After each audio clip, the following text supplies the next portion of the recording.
이번 주일날 그리스도의 장성한 분량이다라고 했습니다. 장성한 분량.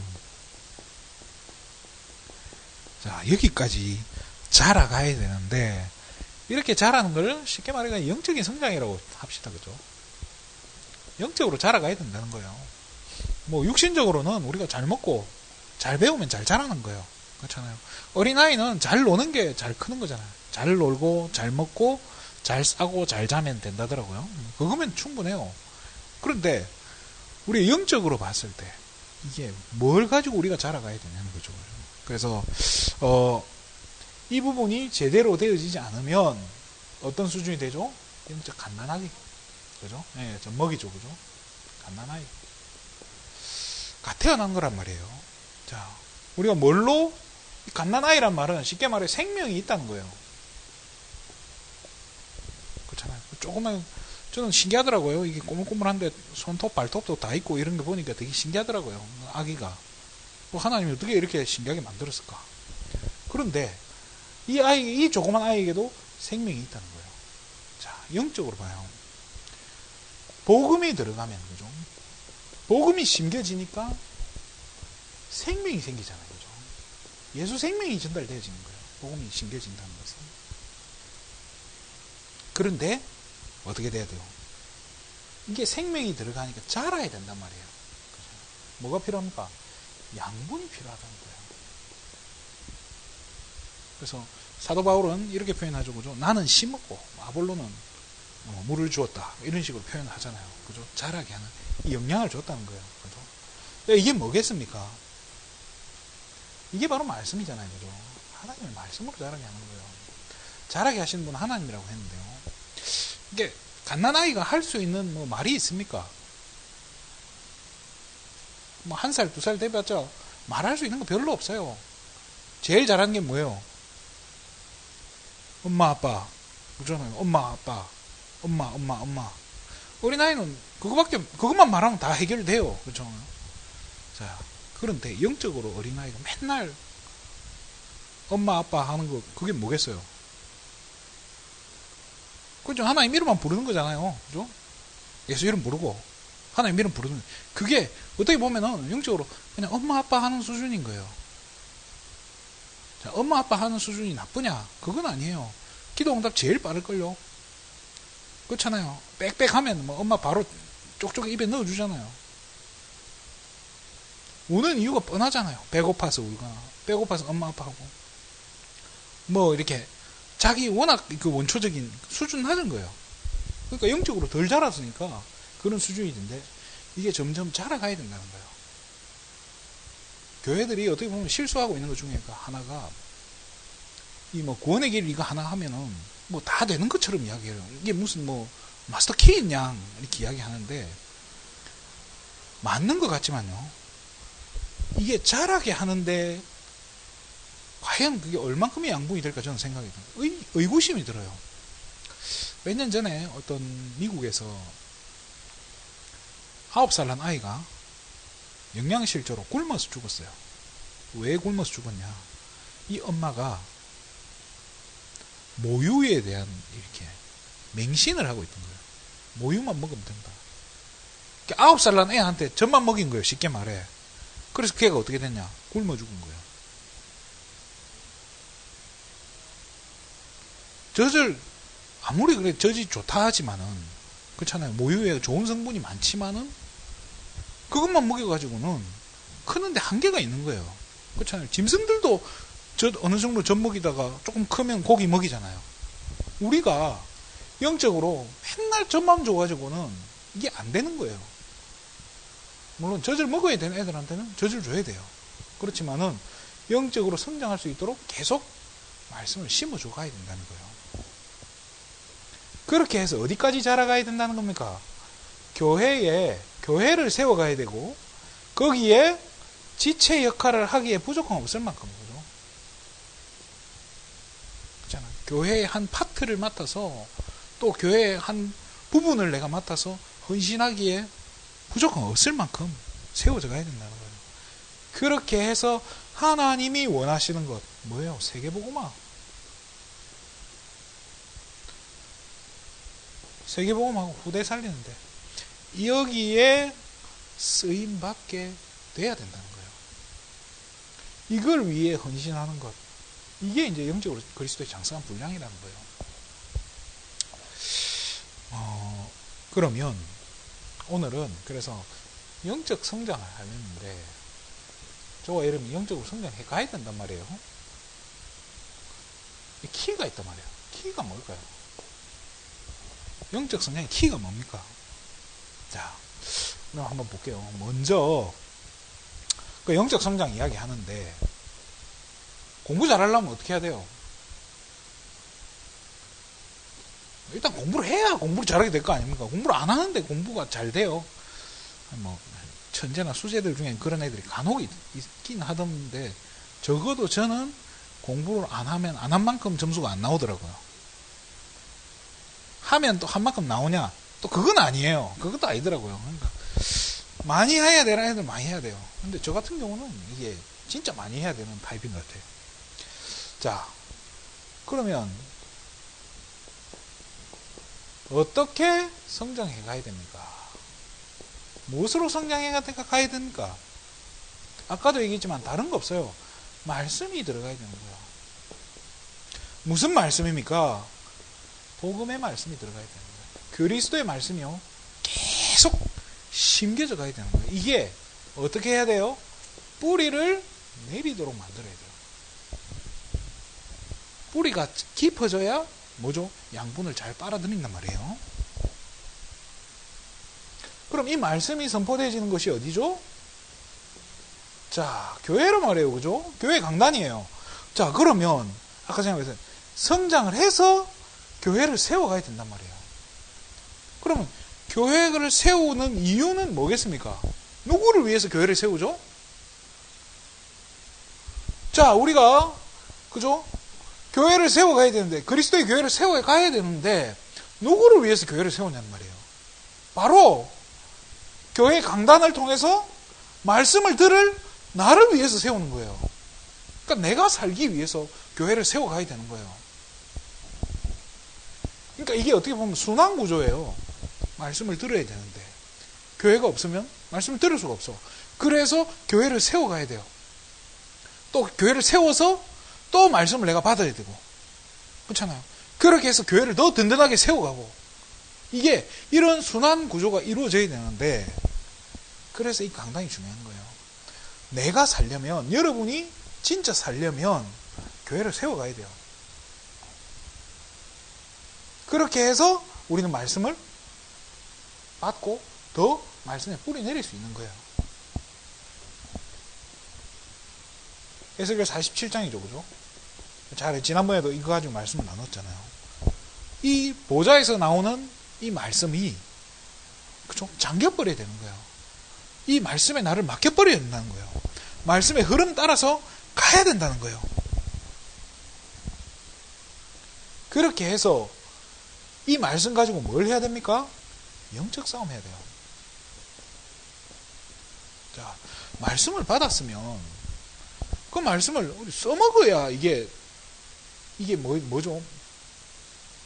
군대 가면은 훈련소에, 육군 훈련소로 들어가요. 훈련소로 가기도 하고 각 사단에 있는 다 훈련 시설이 있어요. 그 신병이라고 하잖아요. 짝대기 하나 다는 거 이등병이라고 하거든요. 이등병 그 짝대기를 달려면 6주 동안의 훈련을 받아야 돼요. 6주간의 훈련을 안 받으면 짝대기를 달아주질 않아요. 그래서 처음에는 이 훈련소 처음에 딱 들어가니까요. 이제 나가는 애들이 보이더라고요. 걔들 딱 짝대기 하나 딱 달고 하는데 그렇게 부러운 거예요. 우린 짝대기가 아니고 번호. 저는 41번 훈련병이었어요. 그럼 6주를 버텨야 하는데 6주 동안 뭐 하냐? 군대에서 해야 될 모든 것을 예행 연습을 해보는 거예요. 제일 중요한 게 뭐예요? 총 쏘는 거. 군인들 뭐 해야 되면 총 쏘고 수류탄도 한 번씩 다 던져봐요. 왜 수류탄을 던져봅니까?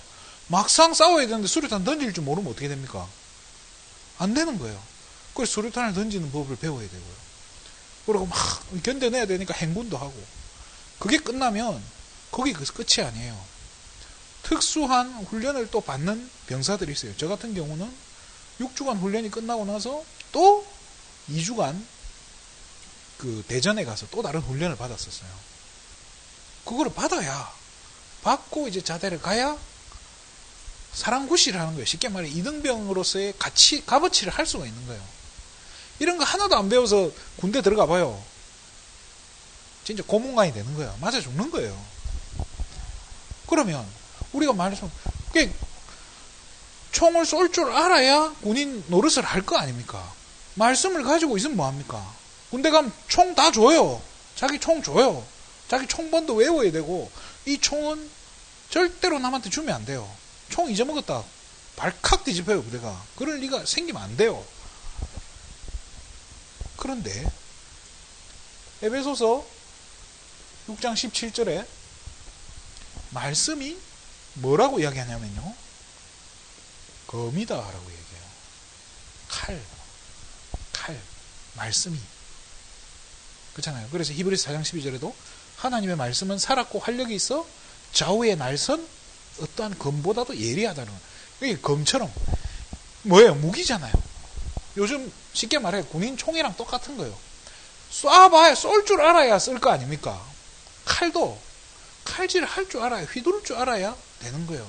말씀을 가지고만 있어서 될 게 아니라 사용해야 되는 거예요. 어디에 쓰냐? 뭐 할 때 쓰냐? 영적 싸움.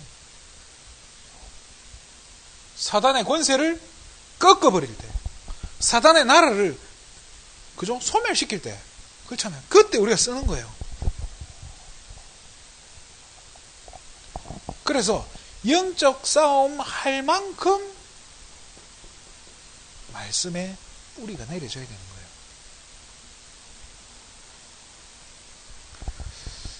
보통 남자들이 군대를 몇 살에 가냐 하면 21살이에요. 21살.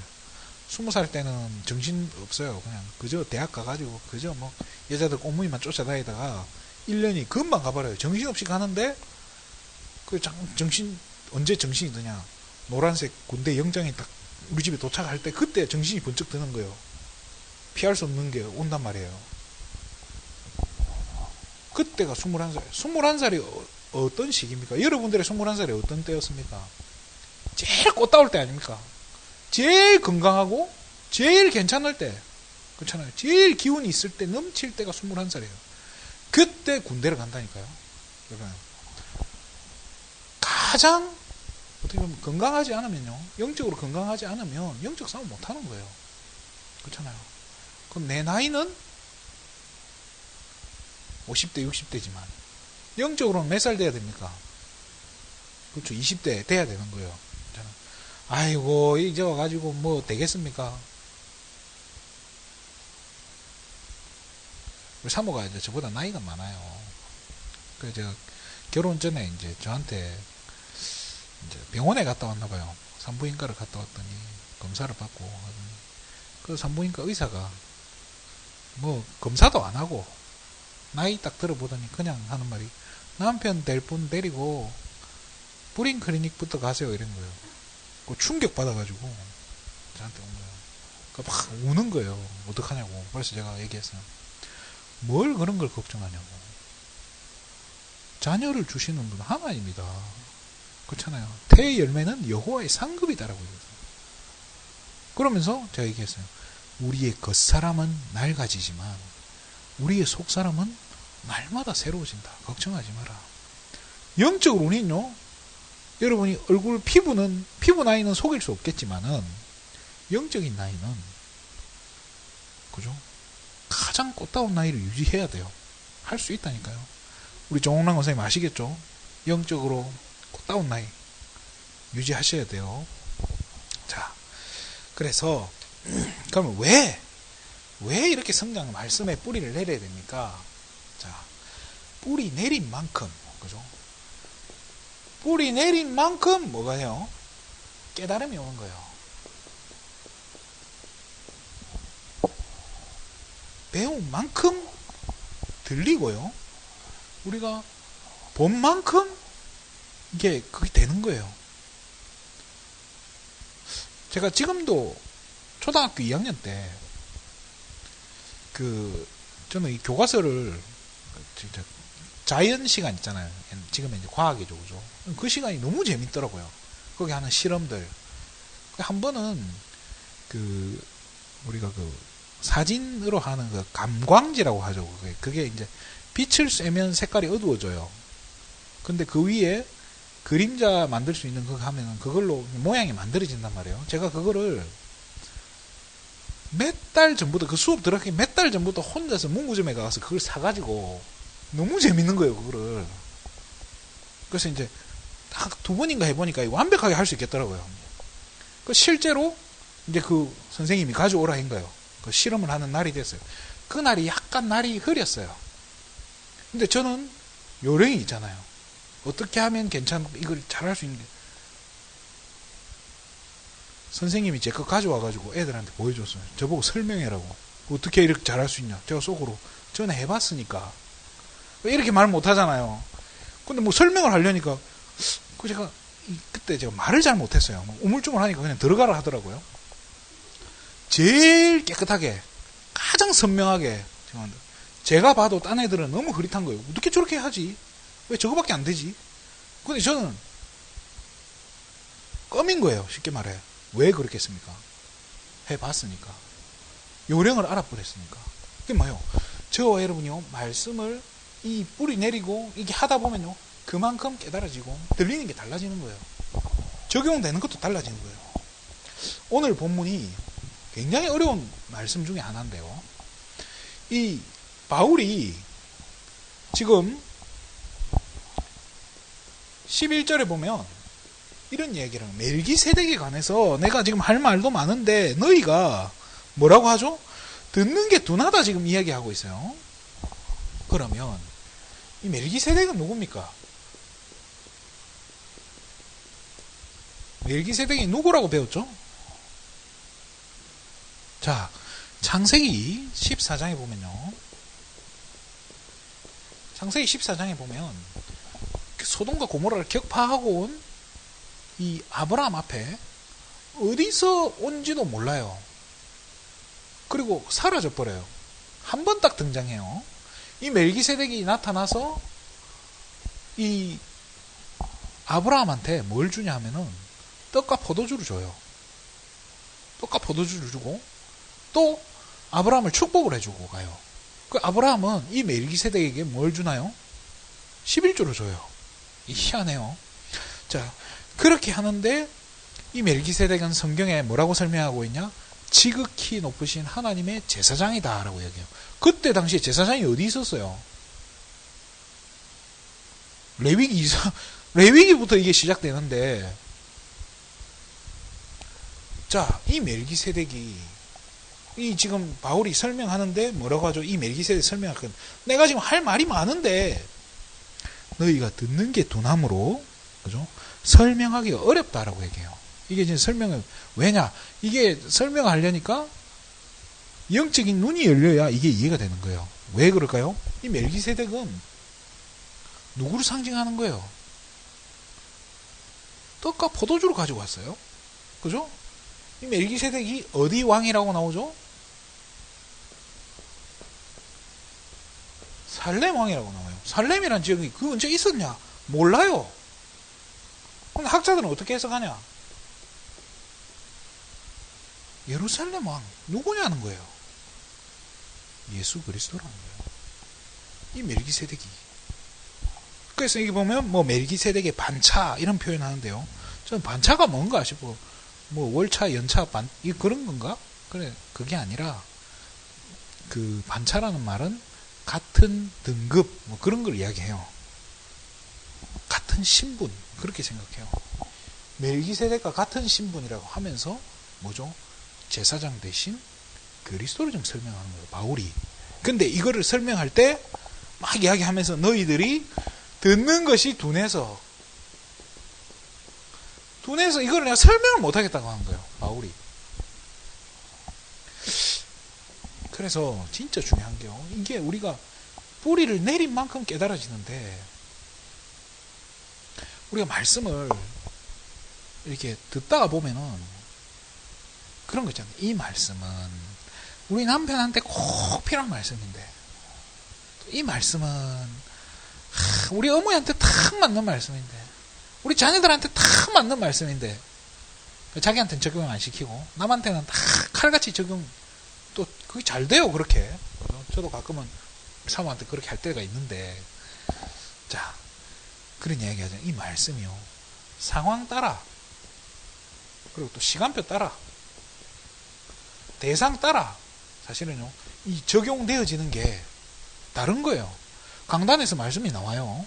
그런데 우리 집사님에게는 이렇게 이해가 되어지고 이렇게 붙잡아지고 이렇게 깨달아지는 거고 또 우리 권사님에게는 또 이런 형태로도 붙잡아지고 깨달아지고 그건 사람마다 다른 거예요. 뭐마다 다른 그 기준이 뭐냐 얼만큼 뿌리 내렸냐는 거예요. 그러니까 이 지금 우리 권사님이 봤을 때 우리 집사님이 수준이 너무 낮아. 너는 왜 안 돼? 이거를 모르냐? 이렇게 말해버리면 어떻게 돼요? 바로 시험 들게 만들어버리는 거예요. 그렇잖아요.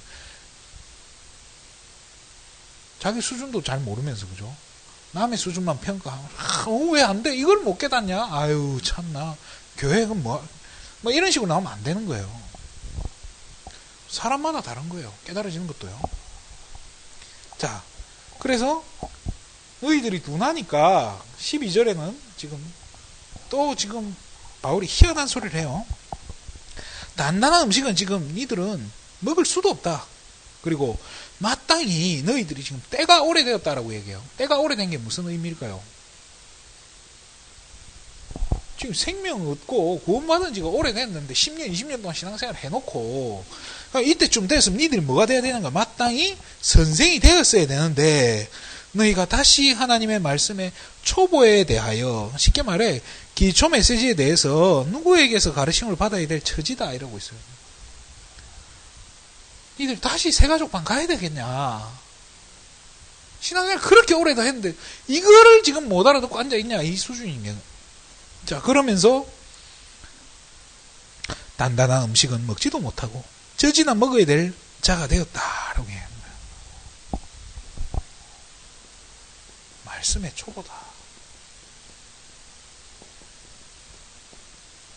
자, 그래서 이렇게 지금 뿌리를 내려야 되는데 우리가 지금 이 초보 운전도 한 달 하고 나면 초보 딱지 떼야 돼요. 그죠? 언제까지 평생 동안 초보 딱지 붙이고 타고 다니면 그것도 민폐잖아요. 그 딱지를 왜 붙입니까? 내가 언젠가는 뗄 거다. 그 각오하고 하는 거 아닙니까? 그죠? 자, 그래서 이 자꾸 지금 그 수준 자체가 그런 거예요. 그래서 13절에 뭐라고 나와요? 뭘 해야 된다는 거예요?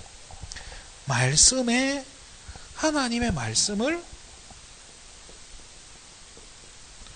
경험하지 못했다라고 얘기해요. 이게 진짜 중요한 거예요. 말씀을 경험하지 못했다는 거예요.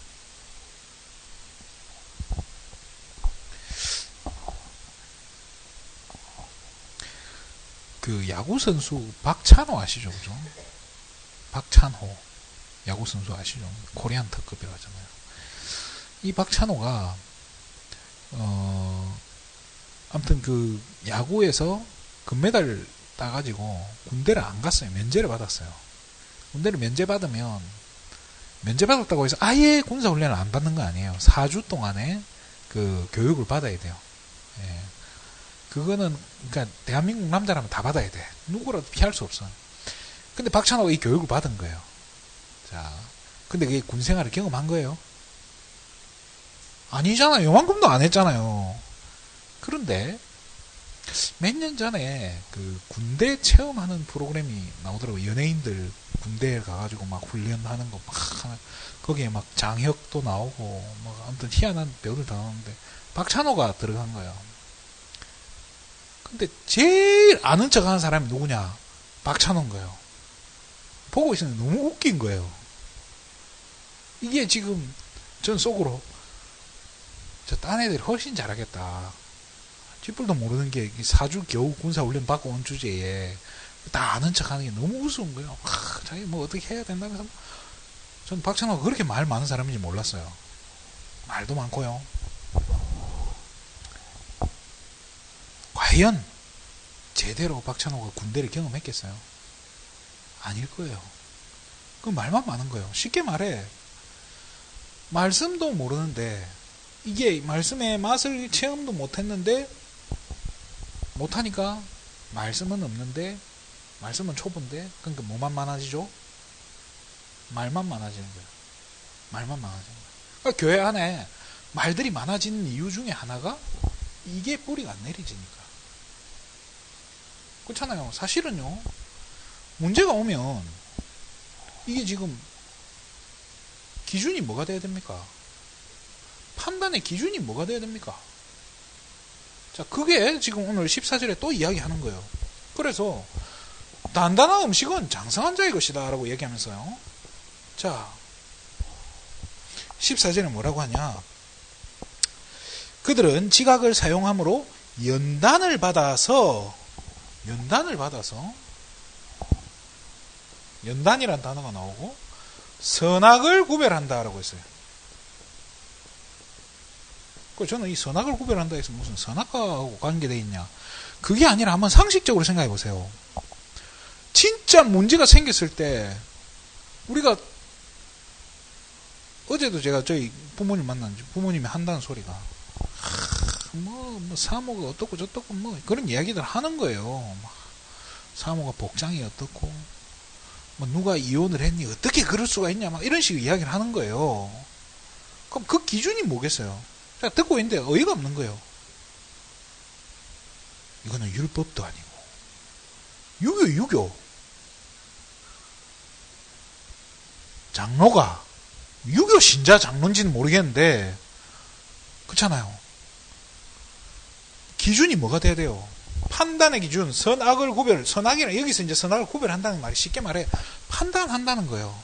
구별한다는 거예요. 그 기준이 뭐겠냐는 거예요. 말씀이 돼야 돼요.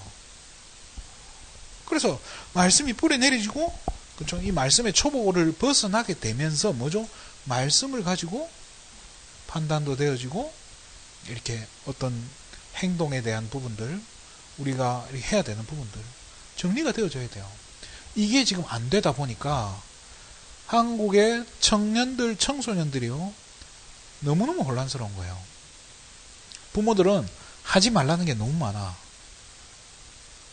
하지 말라는 게 너무 많은데 기준이 왜 그래야 되냐 물어보면 설명을 못해. 무조건 하면 안 돼. 그러다 보니까 이거 보세요.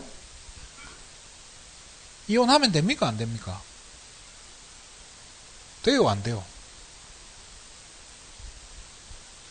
자, 우리 청년들이 연애하면 됩니까? 안 됩니까? 자, 이런 부분에서 이게 굉장히 그래 교회 연애하면 되죠, 그죠? 그런데 청년 둘이가 교회에서 뽀뽀를 하다 걸렸다. 그러면 가만히 놔두나요? 진짜 씹고 뜯고 맛보고 즐기고 얼마 뒤에서 씹습니까? 공시렁공시렁 하더라. 누가 뭐 했다더라. 뭐 어떻다더라. 뭐. 실제로 그런 교회들 많아요. 그 실제로 우리 청년들이 갈등하고 있는 어떤 그런 지금 현실의 자신의 상황과 또 신앙적인 이런 갈등과 문제에서 말씀으로 답을 줄 수 있어야 되는데 답을 주지를 못하는 거예요. 자, 동성애자 어떻게 해야 되죠? 복음 가진 여러분이라면 동성애자 어떻게 해줘야 됩니까?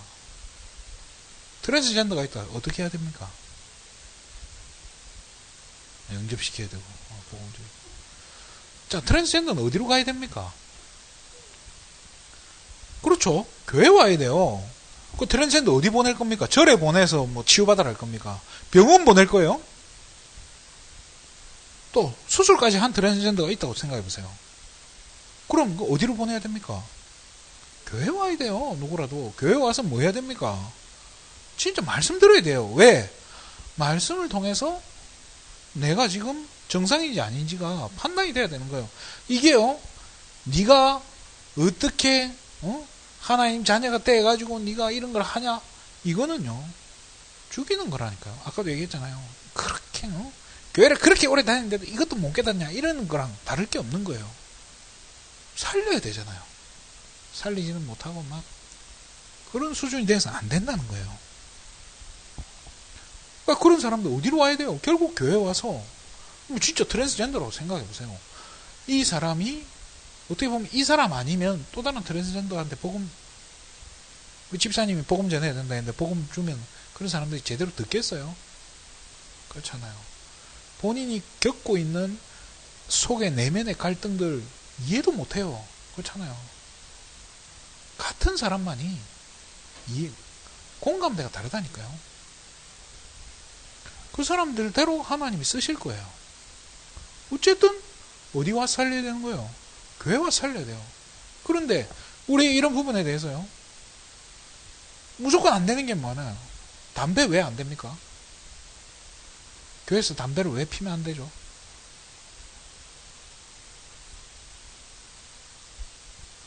피면 됩니까? 안 됩니까? 금명구역 가서 피해야 돼. 금명구역 가면 더 안 되죠. 그럼 벌금 내야지. 자, 앞밖에서 피는 건 괜찮다. 왜 우리나라 언제부터 교회에서 담배 피면 안 됐을까요?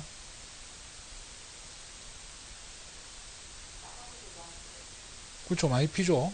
자, 옛날에 우리 선교사들이 100년 전에 이제 한국에 교회를 개척하고 만들어서 예배당 만들어가서 같이 예배를 하고 했단 말이에요. 그러면 이 옛날 사람들 다 농사 짓잖아요. 농사꾼들이 주일이고 뭐 이런 거 있어요. 교회에서 종 땡 치면 오는 거예요. 아, 오늘 교회 가는 날인가 보다 하고 교회로 오는 거예요. 그 밭에서 일하다가 한 10시쯤 되면 아줌마들 뭐 가져옵니까? 새참 가져오잖아요. 먹을 거.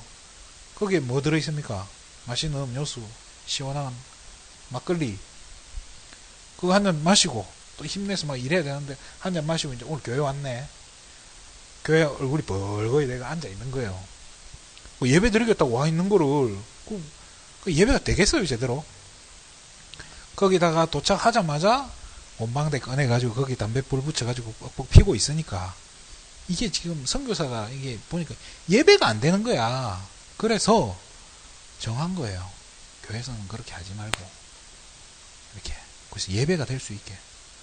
예배가 중요하니까. 그래서 조금 주의해라. 그런데 이게 뭐가 돼버려요? 율법화가 돼버리는 거예요. 어디 거룩한 교회에서 담배를 피우고 이렇게 돼버리는 거예요. 그거는 아니잖아요. 그 맞아요. 밖에 나가서 피고 들어오는데 누가 뭐라 합니까? 그런데 뒤에서 얘기하잖아요. 저 담배 냄새 나더라. 담배 냄새 누구한테 담배 냄새가 나더라. 뭐 어째라고요 그래요. 뭐 담배 냄새 나면 나한테 뭐 피해를 입혀요? 아니잖아요. 그리고 그런 사람들 어디 가서 그럼 어디 보내야 돼요? 교회 쫓아내야 돼요? 너는 담배를 피니까 교회를 나오면 안 돼. 뭐 천주교는 뭐 낙태하면 쫓아낸다고 막 그런 얘기도 하잖아요. 살려야 되는 모자랄 판에. 무슨 얘기하다 이래 됐는지 모르겠는데요. 우리가 말씀이 뿌리 내린 만큼 이게 그러니까 지금 청소년들에게 답을 주지 못한다는 거는 뭐겠어요? 이 부분이 제대로 안 돼 있다는 거예요. 교회가 이 부분 이야기 안 하고 있다니까요, 사실은.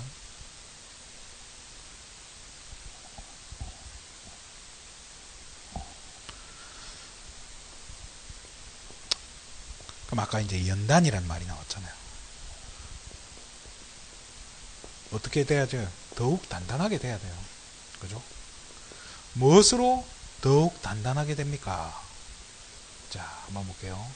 우리 랩런트 7명 한번 보세요. 이 랩런트 7명은 이 모든 랩런트들이 겪었던 것 중에 하나가 뭐죠? 고난이라는 거예요. 그래서 뭐 우리 교회에서 뭐 고난 대학이다라고 표현하잖아요. 그죠? 뭐 40년 광야 생활이라고 표현하기도 하고.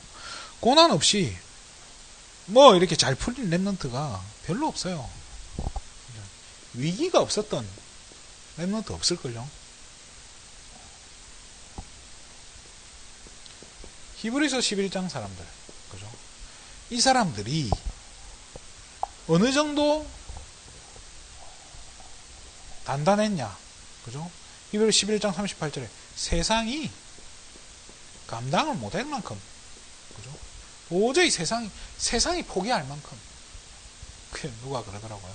어떤 목사님, 옛날에 어디 수도권에 어떤 목사님이 그러더라고요. 마폭의사 이런 말을 하더라고요. 마폭의사가 뭔지 압니까? 마귀가 포기하는 거대한 사람을 마폭의사라더라고요.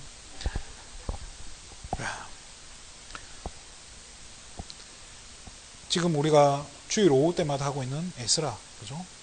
에스라 2장에 포로에서 돌아왔던 사람. 이 사람들이 고난이 있고 힘들었지만 이 사람들이 뭘 가지고 승리했냐? 뭘 붙잡은 거죠? 다른 거 없어요. 말씀 가지고요. 진짜 말씀이 가지고 실제로 위기를 넘어선 체험한 사람들인 거예요. 이게 체험이 된 사람들인 거예요.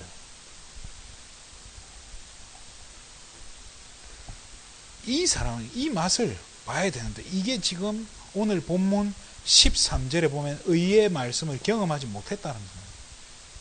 이거하고 연결되는 거예요. 정말로 저와 여러분이요. 말씀 붙잡고 문제를 넘어서는 맛을 봐야 될 거 아닙니까? 말씀 붙잡고 고난을 넘어서는 체험을 해야지. 너무 힘들려고 하는데 누가 도움 줘가지고 하나의 은혜로 막 잘 빠져나왔습니다. 저는 그건 아니라고 생각을 해요. 진짜 언약 붙잡고 하나님이 승리케 하시는 것, 그것을 체험하는 거예요. 말씀이 붙잡은 대로 성취되어지는 것을 체험하는 것. 그게 그렇게 해야 말씀을 가르칠 수 있지 않겠습니까? 너희들이 교사가 될 때, 지금 교사가 돼야 되는데 교사 역할을 못한다 이유가 뭡니까? 체험을 못했으니까 이게 확신이 없는 거예요. 박찬호는 뭐 사주 받고도 엄청나게 확신 가지고 막 하던데, 저와 여러분들이 진짜 말씀이 성취되는 것을 맛보고 체험하게 되기를 주님의 이름으로 축원드립니다. 그게 영적 성장의 키인 거예요. 말씀을 붙잡고 고난을 넘어서는, 그죠? 이 체험, 이게 한번 딱 되고 나면요, 웬만한 문제는 별로 문제가 아닌 거예요. 그렇잖아요. 우리가 좀 가난해 본 사람들은요, 돈 없어도 괜찮아요. 뭐 비닐하우스에서 살다 보니까 뭐 웬만한 데서 살겠더라고요. 뭐 아무 데서 사는 게 아무 문제가 안 돼요. 단칸방이라도 괜찮아요. 더워요. 더워. 자, 말씀 마치겠습니다.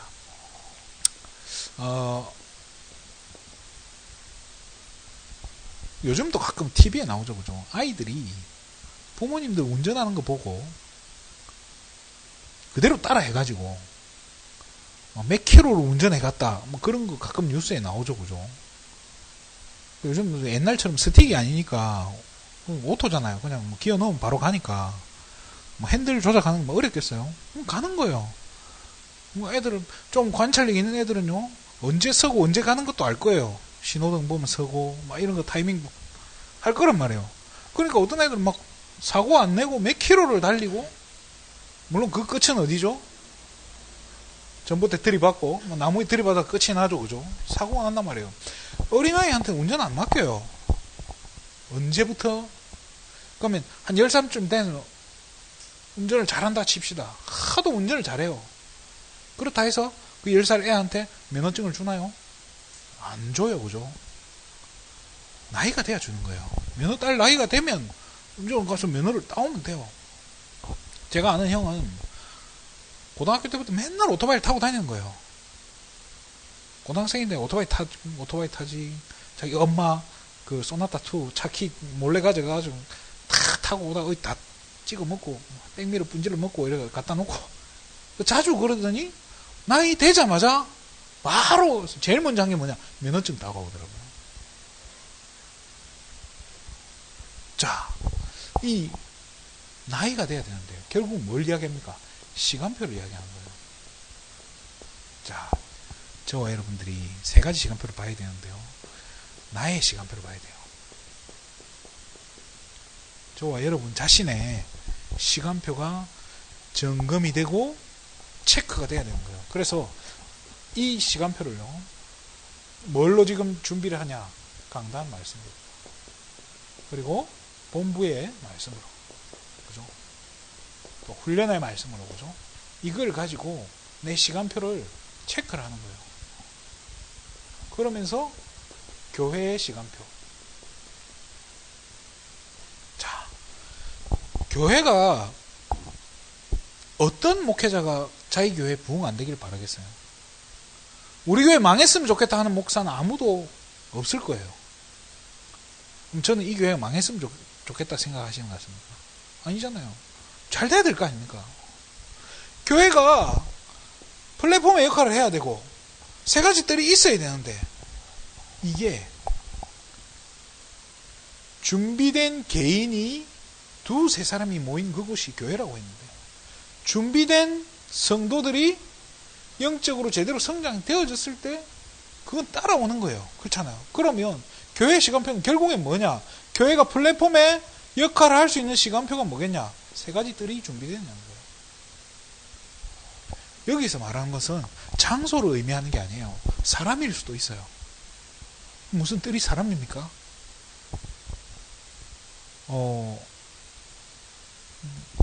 제가 아는 청년 중에 하나가, 이 청년이 굉장히 이렇게 폭넓게 사람들을 좀 품는 그런 스타일이에요. 그래서 어떤 청년이 그렇게 하는 거예요. 이 이제 자매인데 나는 언니 말이면 무조건 신뢰가 된다는 거예요. 그러니까 이 언니 보러 교회로 오는 거예요. 그럼 언니는 어떻게 하냐? 이 언니가 언니 보러 교회로 오니까 이 언니는 저한테 그 청년을 또 연결시켜 주는 거예요. 그러면 편안한 거예요. 셋 다 같이 은혜 받고 사는 거죠. 그죠? 자, 이게 뭐예요? 그 언니는 뭐예요? 세 가지 뜰인 거예요. 쉽게 말해. 안식처가 되는 거예요. 근데 이 언니가 만약에 복음이 없다, 이 언니가 그런 사명이 없다, 그러면 뜰의 역할을 못 하는 거예요. 복음 가지고 제대로 할 수 있는 이 훈련이 된 사람이라면 역할 제대로 할 수 있는 거죠. 그죠? 자, 이런 성도들이 갖춰졌을 때, 제가 지난번에 말씀드렸잖아요. 우리 교회에 새 가족이 왔다. 근데 새 가족을 진짜 이렇게 챙겨주고, 또 평일에 한 번씩 찾아가서 또 케어도 해주고, 또 가장 어려운 이 사람의 기도 제목도 체크해서 또 목사님한테 전달해 줄 수 있고, 이 사람의 사정을 알리고, 뭔가 이런 역할을 해줄 수 있는 그런 사역자들이 서면 하나님 새 가족 보내줄 거예요. 오지 마라 해도 보내준다니까요. 또 우리 교회가 정말로 렘넌트들을 제대로 이렇게 세울 수 있는 사람, 또 그런 시설, 이런 게 제대로 갖춰진다면 그건 하지 마라 해도 하나님이 보낼 거라고 저는 생각을 해요. 굳이 우리가 사람도 준비 안 되는데, 교회들이 하는 실수가 사람도 없는데 장소부터 세팅을 해요. 시설부터 만들어요. 그러니까 결국에 어떻게 돼요? 먼지만 쌓이고, 그 렘넌트실이 뭘로 바뀌는 거예요? 식당으로 바뀌고, 나중엔 그것도 허물어 버리고 없애버리고, 안타까운 거예요. 그렇게 되면 안 되는 거예요. 자, 이게 되어지니까 은혜 받은 성도, 준비된 성도들이 교회를 이루고, 그렇게 되어질 때 뭐가 되는 거예요? 현장도 살아나는 거예요.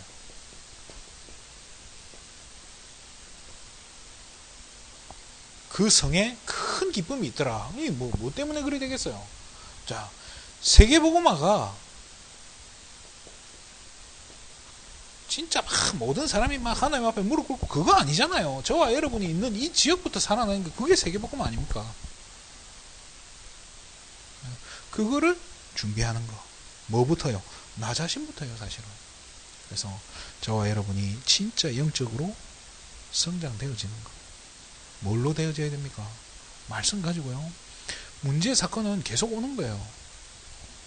그래서 우리 유 목사님이 자기를 다해산 이런 말 쓰잖아요. 다해산, 마늘 따, 바다해, 매산. 이게 뭐예요?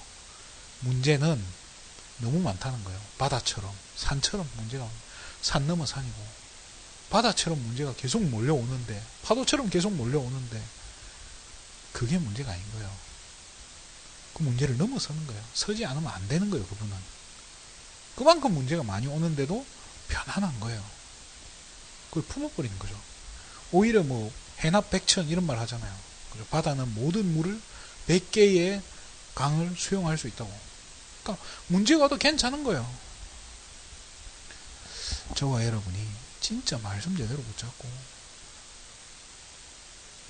그런 이 체험 속으로 이 렘넌트 7명이 했던 그 승리처럼 사도행전 히브리 11장에 나왔던 그 인물들처럼 세상이 감당하지 못하는 축복들. 포로로 돌아온 자들이 진짜 다른 거 붙잡고 온 거 아니잖아요. 언약 붙잡고 돌아온 거예요. 말씀 붙잡고 진짜 말씀을 언약으로 붙잡고 강단에서 나오는 말씀을 언약으로 붙잡고 지금 여러분 앞에 당면한 문제들을 우리 눈앞에 당면한 문제들을 넘어서는 체험.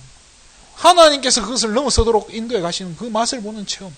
그것을 본 체험한 사람이 뭐가 되죠? 증거를 하나님 주신 거잖아요. 그래서 우리는 그 사람을 가지고 뭐라고 부르죠? 증인이라고 하는 거예요. 증거를 가졌으니까. 이제는 여러분들이요. 진짜 저는 오늘 본문 12절처럼 때가 오래됐습니다. 저는 오래됐어요. 여러분들 신앙생활 하신 지 오래됐잖아요. 이제는 사역자로 서야 돼요. 교사로 서야 된단 말이에요. 쉽게 말해요. 무대 살릴 수 있는 사역자로. 진짜 시대 살릴 수 있는 전도자들로 준비되어야 될 좀 있습니다. 그 일도 잘하게 하시는 이는 누구라고요? 막 우리가 노력하고 막 제가 막 설교를 잘하고 그런 거 아니에요. 결국에는 잘하게 하시는 하나님이십니다. 근데 하나님이 아무한테나 그렇게 하진 않을 거예요. 준비된 자에게, 그릇 갖춘 자에게. 그럼 제가 할 수 있는 건 뭐겠습니까? 그릇을 갖출 수 있게, 준비할 수 있게, 그 세팅만 해주면 하나님이 하신다는 거예요. 저희 집에 화분이 있는데요. 이 화분이 1년쯤 지나고 나니까요. 이 화분에 뭘 심어도 안 자라더라고요. 싹이 나는데 떡잎이 한 달째 그대로인 거예요. 참 신기하더라고요. 그러더니 그대로 시들더라고요. 제가 물을 계속 줬거든요. 뭐가 없는 거예요? 양분이 없는 거예요. 내가 그 생각을 못했죠. 이게 뭐 땅이 화분에 흙이 계속 있으니까 잘 자라겠지 생각했는데 그 다음부터는 제가 그 뭐 다이소에 가가지고 양분 그 거름 주는 거 사가지고 꽂아놨는데 자라게 하시는 하나님이시는 거예요.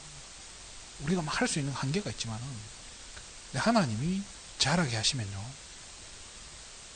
그때부터는 감당 못하는 거예요. 진짜 뭐 동화처럼 잭과 콩나무처럼 하늘까지 자라게 할 수도 있는 거고요. 저와 여러분에게 하나님이 진짜 예비해 두신 축복들, 하나님이 예비해 두신 그 계획이 성취돼야 될 거 아닙니까?